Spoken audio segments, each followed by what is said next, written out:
Okay, part 8. My first Earth Day. When I eventually made it back to my own room, Ariarda instructed me to put my divine will on the bed. I don't really want to do this since it might impact the face stone, but she trailed off with a sigh, then started peeling off my clothes while wearing mana-blocking gloves. One would normally only bathe after filling their divine will with mana, but after falling asleep against exposed rock, I wasn't nearly clean enough to get into bed.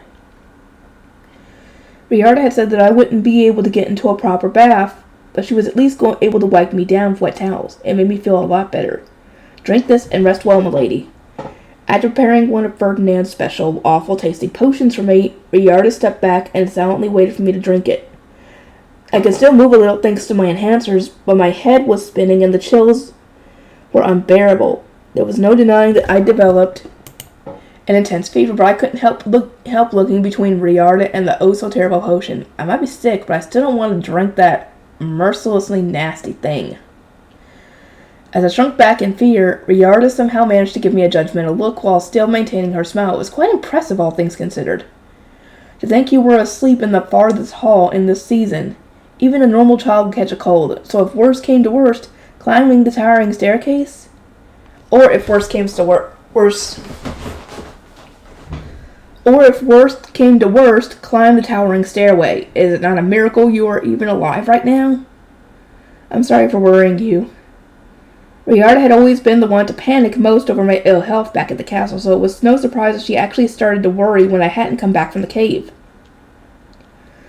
She revealed first to Hersher, and then to all the other professors, just how many incidents my poor health had caused in the past, which had made the other professors realize that I wasn't just an unfit student who had gotten tired while getting my divine will. Rather, I was so sickly I had collapsed and almost died. Drink it all, now, milady. Okay. I picked up the vial and chugged the gooby green liquid that was inside. There was no point in hesitating. Trying to drink it slowly would only prolong the suffering. It had been such a long time since I last drank one of these vile potions that I immediately had to clap a hand over my mouth to avoid throwing up. But as I rolled around on my bed, tears welling up in my eyes, I started feeling better and better. The potion really did work. It was just the drinking it part that made me feel as though my soul was being torn from my body and dragged down into hell. Enjoy your rest, milady. After confirming that the potion was gone, Riarda finished cleaning my room and then swiftly left. It sure has gotten smaller, I mused while lying on my bed looking at the divine will. It had shrunk enough that I could now hold it in one hand. I squeezed it tighter, and the more mana I poured into it, the smaller it got. It seemed I was absorbing it into my body as it fused with my mana. When I had woken up after falling asleep in the farthest hall, my divine will had shrunk so much that it initially took me by surprise. Hersher had thankfully explained that this was simply how it worked, and she had noted that I should keep pouring my mana into it until it became one with me. Absorbing the divine will into oneself could only be done by cradling it, almost like a mother hen warming her egg. Completing the process would require hugging it for an entire day and night while pouring mana into it, so it was tradition for staff acquisition to take place on the Earth Day. On a fruit day, I mean. This way, students could dedicate the subsequent Earth Day to their divine will. Either way, I'm just glad I got back safely, I said with a sigh, thinking back to all the fuss I had caused. Robin had managed to wake me up with an especially loud shout, and everything after that had been terrible. The mana levels in my enhancers had gone back to normal while I slept, and my muscles had already started to ache, so my legs were wobbling from the moment I stood up. I had also caught a cold, my head throbbed, and while I had the chills, my body also felt burning hot at the same time. The professors couldn't touch me, so they anxiously watched me as I hobbled down the tunnel. Professor Hersher, can I ride my high beast back to the dorm? Please, just for today, I begged. Sylvester, as Ob Ehrenfest, allowed me to ride my high beast inside the castle, and since he also owned the Ehrenfest dormitory, this permission applied there as well. The Royal Academy itself, however, was an institution run by the royal family. I would need permission from those invested with their authority to ride my high beast inside. It was for that reason that I glanced between the professors, hoping they would allow it. Primavera furrowed her shapely brow and shook her head. I can grant you permission, but you will not be capable of creating your high beast while holding your divine will, she said. That reminded me. All the mana I had tried pouring into my enhancers had gone straight into the divine will instead. Even so, I was sure I could forcibly pour mana into my high beast face stone. I just needed to hold it in my hand and focus. I'll at least give it a go, I said. Then I gripped my high beast face down and started pouring in my mana. Half was sucked into the divine will, but I somehow managed to use the rest to make a one-person panda bus. I uneasily climbed inside, then set the divine will down by my feet and put my hands on the steering wheel. I could guess that the divine will was sucking out my mana through Leslie, and the fuzziness in my head was making my mana flow strangely. My trusty panda bus drove on nonetheless. He was going much slower than usual, but still fast enough that we were making decent progress, which the professors were all relieved to see. They started offering their commentary while walking around me. So this is the rumored high beast, one said. Oh ho, so this is what knocked Overlord unconscious, Roffin remarked. It sure looks tough. Leslie's not tough, he's cute and adorable. I wanted to protest Roffin's praise, but I could barely even manage to open my mouth. In the end, I resorted to a simple pout and an annoyed glare. Isn't it spectacular that she can ride it even while wearing a skirt, Hersher added. I have decided to try making such a high beast myself to see what it is like. Ooh! Other people might actually try to do this. This declaration seemed to interest Primavera in particular. Oh my, now that you mention it, she can indeed ride it with the skirt on. The design of the high beast seems to be fairly complex, though. As expected, having to change into riding clothes every time they wanted to ride a high beast was not something the women liked very much at all. Even after receiving an explanation from Lady Rosemine herself, I struggled to conceptualize the steering wheel and accelerator of which she spoke, Hersher said. The current plan is thus to copy the overall structure, while using reins like any other high beast on the inside. That'd probably be a good idea. If she thinks that the outside was unnatural, oh my god, the inside was definitely unnatural, at least by their standards. Farlarm had screeched about how unnatural it was for a high beast without wings to fly, but according to Hersher, it could almost certainly be reproduced now that it was proven to be possible. It was the confirmation and mindset that mattered most. Farlarm is rather hard-headed, you see. What could possibly be wrong with caring more about the utility of a high beast than its beauty, Hersher had said. Being able to carry luggage in your high beast is simply marvelous, if you ask me. Thank you! Somebody who actually agrees! The way she had insulted Leslie's appearance and treated him like an object while simultaneously praising his ability to carry my luggage reminded me a lot of Ferdinand. Like teacher, like student, I suppose. And so, I spent the rest of the journey with curious professors peering into my high beast. Being inside Leslie meant I was moving much faster than I could have on foot, and once we were safely back in the chapel, everyone let out such blatantly relieved sighs that they kind of stuck in my mind. Riarda and Wolfried wept at my safe return, having been worried sick while waiting at the entrance. Hersher had then walked me back to the dormitory, making the excuse that she could hardly focus on her research, knowing that I could die in class at any moment. It was now Earth Day morning, my first day off since coming to the Royal Academy. We first years didn't get to enjoy this sacred day, however. Instead we had to carry around our divine wills like chicken eggs while filling them with our mana. Since the mana of others could reduce the quality of our staff, we had our attendants bring our breakfast to our rooms where we could then eat alone. Riarda, how did the older students spend their free days? I asked when she came in with my food. From what I had seen, they normally did whatever suited their tastes, whether that be going to the library to study, having tea parties with their friends from other duchies, gathering information, or participating in apprentice nights training sessions. I was hoping to go to the library. That will need to wait until you are better again and have passed your classes. I'm fine, I drank the potion, remember? And my divine will is really small now, but you haven't absorbed it completely yet, though. Yes. Either way, you are still spending today in bed, Riarda said incontestably, producing me one of the improved flavor potions. No sooner had I downed it than I was immediately chased back into bed. Riarda, could you at least bring me a book? You must focus on your divine will today, milady. Reading evidently wasn't an option. I sadly listened to Riarda's retreating footsteps, then picked up my divine will, which is now small enough to fit comfortably in my palm. It was then that I suddenly realized something. Won't this whole process go a lot quicker without my enhancers on? I wondered aloud. I experimentally moved the divine will to my left hand and removed the enhancer on my left arm, and just as I thought, the face stone started to shrink before my eyes. Soon it was gone entirely. Gah, why didn't I think of this sooner? Yeah, you could have been done a whole heck of a lot sooner by then. I stared at my now empty hand in a daze, let out a heavy sigh, and started putting the enhancer back on, all the while telling myself that the fever was to blame for my not noticing sooner. The divine will had seemingly been absorbed into me, but I didn't feel any different. Does this mean I can actually make a staff now? I thought back to the shape of the staffs I had seen all the adults use, then visualized holding one in my right dominant hand. In an instant, a familiar-looking shiny wand appeared. Wow, she did it! Wow, I actually made one! Holy cow! I'm like an actual magician! Uh-oh. Riarda, you better get your behind back in there. She's about to do something stupid.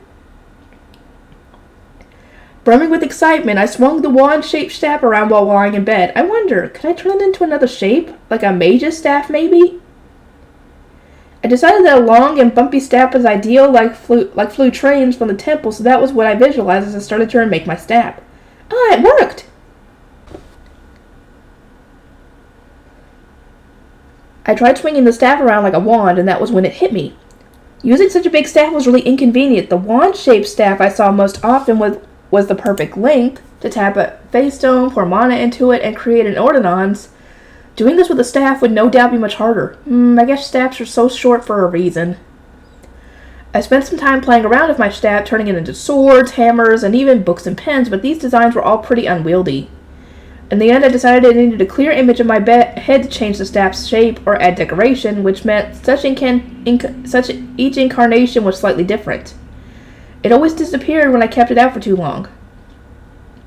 The thought of a book or pen staff had set my heart aflutter, but it wasn't easy to tap a face stone with them, or morph them into different objects to, for example, hit Sylvester over the head, as Ferdinand once had. Neither option seemed feasible, so I ultimately settled with a wand, just like the other ones adult use. I hope there's at least one way I can use them for fun, I murmured, but in any case, I would be learning to use the staff in my next practical lesson. Staffs fundamentally. I was seriously looking forward to it. I brought your lunch, milady. Finally, Riarda. After my meal, Riarda reminded me not to leave my room or needlessly walk around. She offered no mercy whatsoever, even though my fever was gone and I had already absorbed my divine will. If you behave until dinner, I will allow you to eat in the dining hall, she said as she collected my plates and exited the room. I watched her leave, then slid out of bed the moment I could confirm she was gone. A whole day without reading was a surefire way to die of boredom, so I stealthily plucked a book from my desk drawer and dove back under the covers. It's reading time. Uh-oh.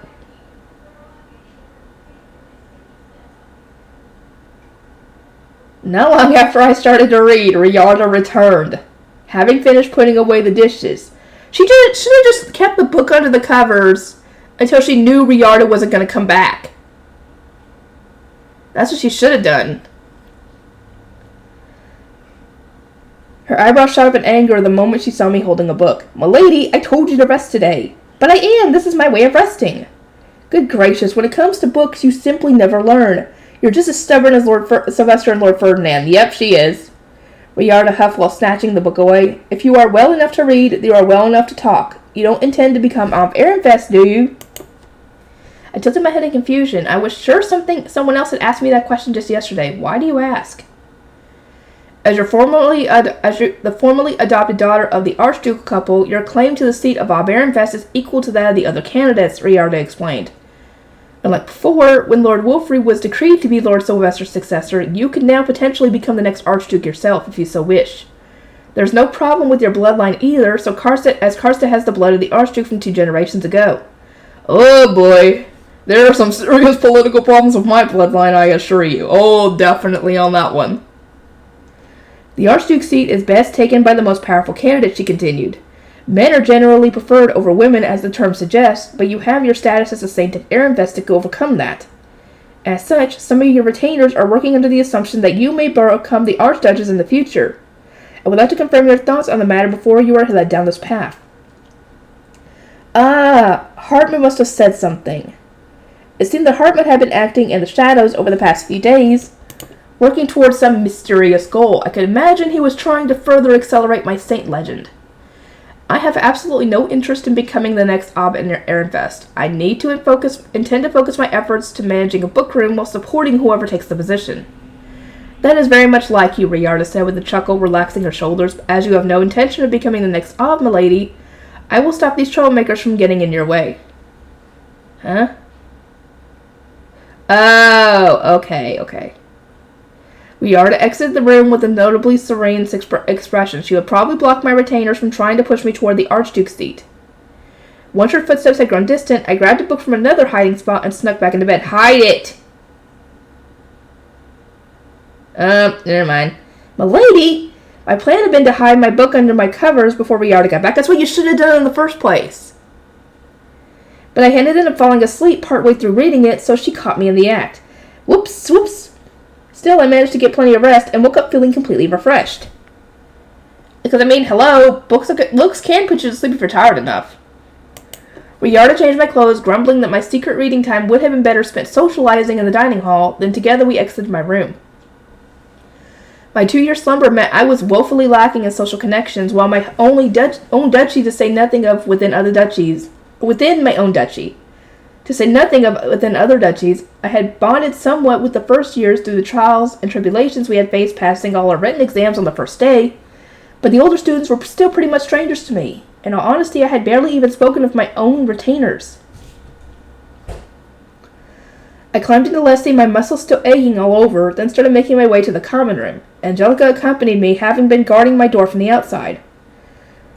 It was almost time for dinner, so the other students who had been out and about were slowly trickling back into the dormitory and relaxing as they pleased.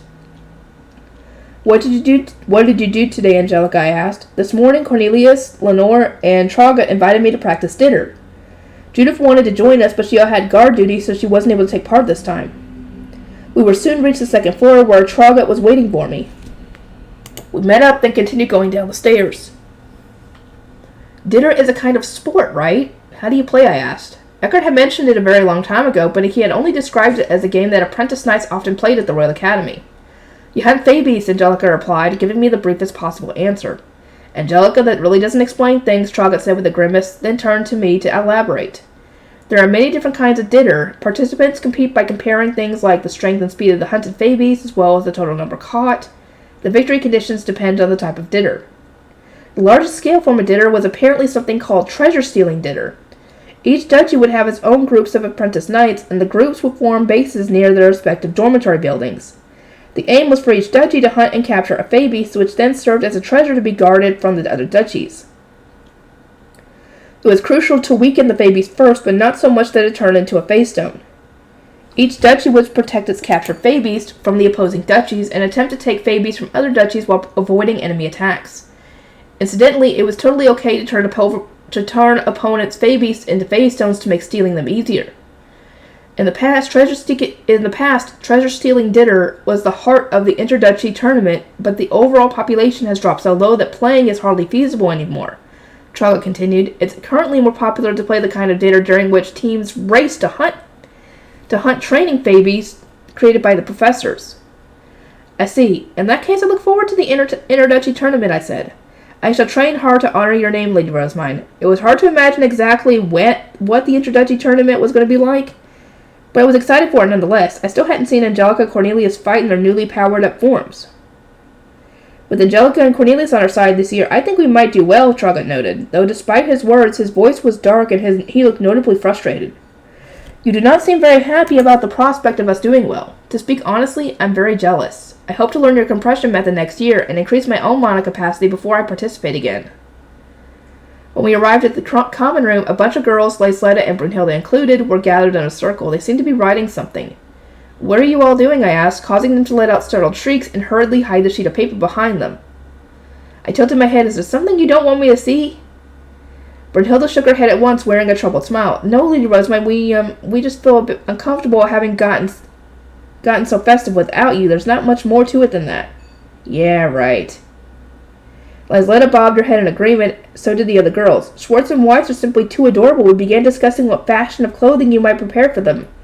Do forgive us for gathering ahead of ourselves in your absence. Well, you didn't have to hide it. You could have showed it to her. I do not mind in the least. May I see what ideas you come up with? I excitedly reached out a hand, at which point Lysletta passed me the sheet. On it was an impressively well-drawn illustration of Schwartz and Weiss done in black ink. Rather than having the two Schumils wear dresses of contrasting colors as they did now, the girls had envisioned dressing one in male clothing. It would be ideal for them to have flower hairpins, and if possible, I believe it would look truly excellent if you dressed them as different genders, Lysletta said. Though this is just my opinion, of course. I looked over the various illustrations and design ideas, and then Weiss was dressed in frilly lace, while Schwartz wore a cool, sharp uniform. When it came to the flower hairpins, there were quite detailed descriptions explaining how large they should be and where they should be placed. The skirt of the outfit you wore during this year's winter feast was exceptionally cute, Lady Rosemine, so we thought we would be wise to take inspiration from it, Laisletta said with sparkling eyes. She was referring to the bubble skirt I had gotten made to avoid the outfit looking too short for me. At the time, I hadn't heard much about what others thought about it. What the fuck? But it turned out they saw it as cute and well made. People were impressed that I was creating new styles for my own clothes on top of the dress I had designed for Bridget 2 years prior. The more you know. Angelica smiled, amused to see Laisletta being far more talkative than usual. Laisletta always loves cute things to death, she said. She even dresses up our pet shoe meals at home with clothes that she makes herself. Sister, Laisletta exclaimed, unhappily puffing at her cheeks at Angelica's revelation. She was finally starting to look her age. I will only be able to enter the library once I have passed my classes, I said. Laisletta, if you have finished your written classes by then, I will not mind you coming with me to measure Schwartz and Weiss. Truly, Lady Rosemine, it will be much more enjoyable if we all think of designs together. Would anyone else like to join us, I asked, looking around as Laisletta broke into a happy smile. The girls who hadn't come on our group trip to the library promptly started expressing their interest. I would like to see Schwartz and Weiss as well, one said. It would certainly be easier to tell what outfits will suit them once we're actually measured them ourselves, added another. I cannot wait. In that case, I recommend you all finish your written lessons before my practical lessons conclude, I said. It's always hard to focus on your studying when there are more exciting matters to tempt you. Indeed, we shall do our best. I could feel a smile touch my lips as the girls pumped themselves up, determined to finish their written lessons as soon as possible. Bringing a bunch of people with me would be the best way to protect my cute little Schwartz and Weiss from Herscher, especially when said people adored the 2 shoe meals as well. I don't know how to measure large shoe meals like that myself, and the more people I have to stop Professor Herscher before she goes on a research-induced rampage, the better. I couldn't handle her on my own. I'm just glad I found so many willing helpers.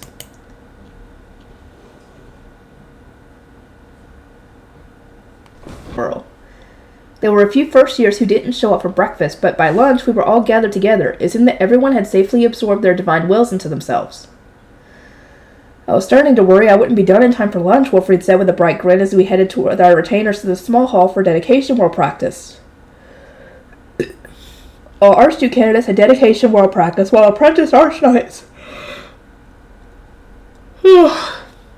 had sword dance practice. Everyone else would be practicing music. It wasn't feasible for everyone to play the harpsichord at once, so they would also be practicing other instruments that resembled flutes and drums, among other things. You have your sword dance practice as well, right, Angelica, even though you're an apprentice Knight? Right. Professor Roffin recommended me for it. I'm glad everything worked out because I'm really bad at music. Well, of course, that means studying. When I stealthily asked Cornelius for more details later on, it turned out there had been a good number of reasons for Roffin's recommendation. Angelica's mana capacity was now great enough to rival those of some archnobles. She had amazing potential since sword dancing involves so much movement. Beautiful young women added even more grace to the dance, and not only did she not care in the least about learning to play an instrument, she didn't get any better no matter how much they tried to force her to play. You say that, but have you not had harpsichord lessons? Oh, I practiced the harpsichord since I was little. Plus, when I was a second year, I practiced so hard to get permission to start raising my mana blade that I almost died. I hadn't gotten any better since then, but I'm getting by. It seemed that Angelica had argued with her parents over what course she would take in the academy, and it was only after a great deal of work that they accepted her as a mana blade wielding knight. Angelica always worked her hardest when she had a goal in mind that she actually wanted to accomplish, something that I could very much relate to. I see. It's nice that you had a professor to vouch for you, right? Sword dancing is really fun, so I'm glad it worked out too. I was fine with all that since Angelica's motivation was a precious thing indeed, but little did I know that Judith was about to drop a complete bombshell on me. Angelica really is on a whole nother level, she said to me, her violet eyes sparkling as she proudly puffed at her chest. Most archnobles don't even get to pick to sword dance since it's a country-wide thing. If you look at Ehrenfest in particular, you won't find many archnobles graduates who were chosen for it in all of history. It's like really crazy and beyond amazing that Angelica got picked despite being a men noble. It turned out that sword dancers and dedication whirlers were selected out of all the 5th years at the end of the term. Ernesta, one of Charlotte's guard knights, had apparently learned my compression method before starting her 5th year, but she hadn't managed to develop her capacity quickly enough to be chosen. She had more than enough mana by the time she started her final year, which ended up killing her inside. I'm just a med noble myself, and I'm not nearly as strong as Angelica, so I'll never get picked, Judith continued. Lenore and Tragot have a chance, though. Both Lenore and Tragot were archnobles, so if they learned my mana compression method at the end of winter and developed their mana capacity in time for the selection, there was certainly a chance they would be chosen. I wish to learn your compression method so that I might be selected to sword dance such as Angelica was, Tragot said, his exceptionally blue eyes gleaming with hope. I certainly appreciate my guard knights being selected for such an honor, I said. Please do your best. Now then, milady, I advise that both Lord Wolfried and you focus on practice today. Students of all years were going to be gathered here, Riarda said, earning solemn nods from Wolfried and me. Every Archduke candidate, regardless of school year, was practicing in the small hall from us first years to the 6th years. I was rather nervous since this was going to be my first time seeing the older students from the other duchies since the fellowship gatherings.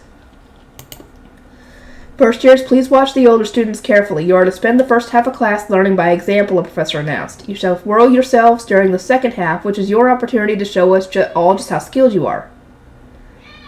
The other first-year candidates and I sat in the lined-up chairs provided, then I gazed around the hall as those from each grade whirled together. This was the first practice of the term to see how much better everyone had gotten between spring and autumn. As far as I could tell, the second years were all of a similar skill level, but this certainly wasn't the case among the older students. There were several people in particular who caught my eye due to the undeniable grace with which they spun and flicked their wrists while artfully moving their fingers. The 6 years were the smallest group of all, since their whirlers had apparently already been selected. There were 3 boys and 4 girls in total, all dressed in their respective divine colors as they prepared to begin practice. They wore thin veils over their face as well as silver sashes. They would apparently wear golden sashes when celebrating their coming-of-age ceremony. Those designs look a lot like the temple's ceremonial robes. Unlike those ceremonial robes, however, the clothes those students wore were mostly transparent and made of a light enough material that they majestically floated through the air with each spin. There were several incisions running from the waist down to the hem, probably to make the clothes easier to move around in and to ensure they ballooned out as intended. And so the 6 years began their practice. Once the girls had their outfits on, they spread their arms out and spun, causing their wide sleeves to open up while the hems slowly fluttered around them. As I watched the 6 years, I noticed there were 7 boys and girls waiting nearby without any special clothes on. They were probably the backup whirlers, judging by the way they were enviously eyeing the twirling dancers. I am one who offers prayer and gratitude to the gods who have created the world, began the familiar prayer. The dancers' 7 voices echoed throughout the small hall as they celebrated the end of the harsh winter, hoping for spring to bear new life. Thanked the gods for all the protection they had given up until their coming-of-age ceremony, and asked for protection moving forward as well. My eyes widened in surprise. Back in Ehrenfest, my lack of time meant I only practiced the whirling itself, so this was my first time hearing the prayer at the start.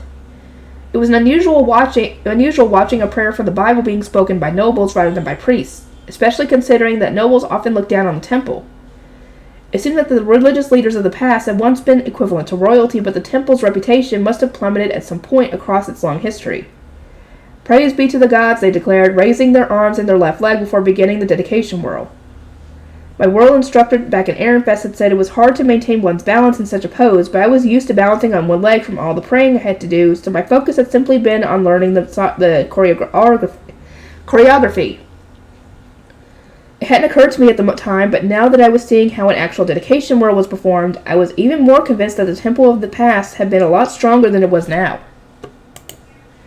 The sleeves of 7 different colored outfits fluttered in time with the dancers' gentle movements. It was only a practice session, but they were moving with such grace that it reminded me of a traditional Japanese dance.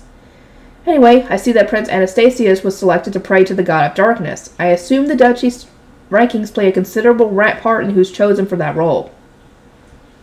As I watched Anastasia's whirl, I noticed his dancing was clearly inferior to that of the girl praying to the goddess of light. They were supposed to be a pair, praying to the king and queen gods respectfully, but the skill gap was more than noticeable. Not that I can blame him, anyone would look bad whirling next to her. It can't be good to show up a prince, though. The girl praying to the goddess of light was completely unrivaled in her dancing ability. Even the smallest detail like her finger movements and the direction in which she gazed was refined to perfection, and she was so beautifully elegant I simply couldn't look away. Oh my, hello there, Wilfried. Lady Detlinde, oh god, this girl. I'm sorry, but I can't help but get annoyed at her, considering her mother is Georgine. And we all know what a schemer she is. As soon as the older students took a short break, Delinde, an Ehrenbach Archduke candidate, strode over to us with a smile. She brushed back the gorgeous blonde tresses that settled over her shoulder, looking at Wilfried with eyes that were just as great as his. I've heard much about your efforts, Wilfried. Few have ever managed to lead an entire duchy to pass their written classes on the first day. I truly am proud to be your cousin. Thank you for your praise, but it was Rosemine who... My mind, there's no point trying to give someone else the credit when everyone already knows the truth. That will only further emphasize your humility. No, that's not... Wilfried began, only to be interrupted as Ditlinde reached out her slender white fingers and stroked his forehead with an amused smile. You have done well, Wilfried. You are my pride and joy, she said with a calming smile. Then she tilted her head ever so slightly as Wilfried widened his eyes in shock. Is something the matter? No, it's nothing, Wilfried replied, lowering his gaze and shaking his head. It was clear from his expression that the touch hadn't bothered him in the least. In fact, a wistful smile was creeping onto his face. Wilfried, oh Wilfried, we are afforded far too few opportunities to meet like this. I want nothing more than for us to settle down and have a nice, thorough talk as cousins. May I invite you to a tea party, she asked, shooting me a single glance. Given that she had explicitly emphasized their relationship as cousins, I could guess that I wasn't invited, but I wasn't about to back down here. It was my job to watch over Wilfried, even if doing so made me look socially incompetent. You'll have to forgive me for not wanting to deal with another disinheritance incident. Oh my, a tea party, I interjected. Wilfried, isn't that exciting? My apologies, but I see I must make this clear. You and I are not cousins. Well, I know this, hello. She's not saying she wants to be invited, she's just saying that it seems nice. It doesn't insinuate that she's trying to get herself invited. She's saying, oh, you might have a nice time, Wilfried. Ditlinde said, rejecting me flat out when I pretended not to notice her intentions. It seemed she likewise wasn't willing to back down. I am officially recognized as the daughter of Ehrenfest, am I not? Officially, yes, but this is a personal tea party. Please be a dear and excuse yourself. Oh, shut it. Ditlinde and I glared at one another behind false smiles, both hunting for the next move to make. Before I could say anything else, however, an extra tall Wilfried slid in between us. I say an extra tall Wilfried because the resemblance truly was uncanny, but it was actually Rudiger from Frenbeltag. Oh, his cousin, or whatever you want to call it. May I come as well, Lady Ditlinde, he asked. I am your cousin, too. He's not wrong! He's not wrong! Ditlinde fell silent for a few seconds. There was no knowing what had gone through her mind, but a smile returned to her face once more. Very well, Rudiger, you are indeed my cousin, she said, then glancing back at me with a victorious grin. I am afraid things are what they are, Lady Rosemine. My apologies, but I must again ask you to excuse yourself. I'm not leaving. Shut up. With that, Ditlinde turned away to begin planning the meeting with the two Wilfrieds. I had wormed my way into the conversation for as long as possible, but there was no getting around the fact I wasn't a blood relative. She had flatly refused me, so there was nothing I could do from here but trust in Wilfried. I moved some distance away from the three of them as they began planning their tea party and started looking around the hall. As everyone chatted and enjoyed their break, only one person continued to practice, the 6-year girl clad in the color of the goddess of light. Her expression was so lively and pleasant that I found myself enraptured, and I wandered over to sit a safe distance away. I watched for a while, completely absorbed in her dance, until someone called out to me from behind. You there, the tiny one from Ehrenfest. A stir immediately ran through the hall. It was about as rude of a greeting as one could give, but the person who had spoken had no obligation to be polite. To make matters worse, it was wholly unacceptable to ignore a direct address from a member of Royals. Okay, so the prince is talking to her. I turned my eyes away from the girl, then plastered on the same fake smile I had worn in court etiquette class before turning around. I am honored beyond words that you would grant me with your presence, Prince Anastasius. I hear that you've been up to some pretty interesting stuff. Come here. I want to know more about it. I did as instructed, walking over to where Anastasius was, but I hadn't a clue what he was referring to. I'm assuming the shoe mills, you're falling asleep in the divine will, blah, blah, blah, blah, all that stuff. I hadn't done anything particularly interesting as far as I knew, so I had no idea what he had heard, who had told him, or what he thought about it. May I ask what rumor has reached your ears, Prince Anastasius? I asked, kneeling down the moment I reached him. I must admit, I haven't a recollection of doing anything considered worthy of your attention. Anastasius, who had quite a few female students surrounding him, raised an eyebrow. Did you not attack Fraulein with some bizarrely shaped high beast? No. I didn't attack anybody with my high beast. I couldn't believe my ears. The rumor made me sound like some kind of psycho. I needed to clear things up at once, which meant speaking a little more directly. Being vague was as good as confirming it was true. I swear to the gods, I have not attacked any professors. It is true, however, that my high beast is somewhat abnormal compared to most. Anastasius narrowed his eyes slightly, quite clearly doubting my words. He thought things over for a moment while looking down at me. How am I supposed to know the truth when some say otherwise? Very well, I will allow you to show me your high beast. Then I shall determine whether it is dangerous for myself. No, thank you. You're not even a teacher. I don't want your judgment. I stifled my inner voice and maintained a courteous smile, crossing my arms with a polite, as you wish. Follow me, Anastasia said curtly, standing up at once. I was completely flabbergasted. Leaving with him was the last thing I wanted to do. Not only would it make me stand out like nothing else, but I'd also be the only one who got in trouble if we returned late. There was no way the professors were going to yell at the freaking prince. Prince Anastasius, may I show you after dedication while practice is over? I believe your practice is far more important than my humble high beast, I replied. I wanted to pass this subject as quickly as possible, so skipping my first class just wasn't an option. Anastasia, seeing that the professors were returning and that break time was almost over, merely shrugged. Very well, then, later. You are tiny but quite a tactician. You will need better built than a strange high beast, bait than a strange high beast to entice me. Huh? Bait? Now, I don't have the best memory in the world, but I'm pretty sure he's the one who ordered me to show him my high beast. Why is he acting like I made the first move here? I wasn't following his logic in the least, but I decided to firmly reject the idea anyway. I couldn't risk being vague in case people started to assume I was a cocky first-year trying to score points with royalty. Worry not, Prince Anastasius. I will never make any attempt to entice you or invite you anywhere. I will show you my high beast, as I have promised, but I swear to never approach you on my own henceforth. I see. Anastasius looked positively baffled, but that was better than him having any weird misunderstandings. The older girls surrounding him were still giving me some pretty murderous looks, though. I could guess these fine ladies were caught up in a cutthroat battle to be the one to escort the prince during their graduation. It was so intense that they even viewed me with hostility despite the fact that I was far too young to escort him. Talk about scary. Agreed. People are merciless. Well, what am I expecting? It's freaking royalty here. By the time Anastasius had permitted me to leave his presence, the professors were calling for class to resume. Wilfred was waiting for me with a worried expression, so I reported to him that I had promised to show Anastasius my high beast after practice. Don't mess this up, Rosemina. Seriously, don't.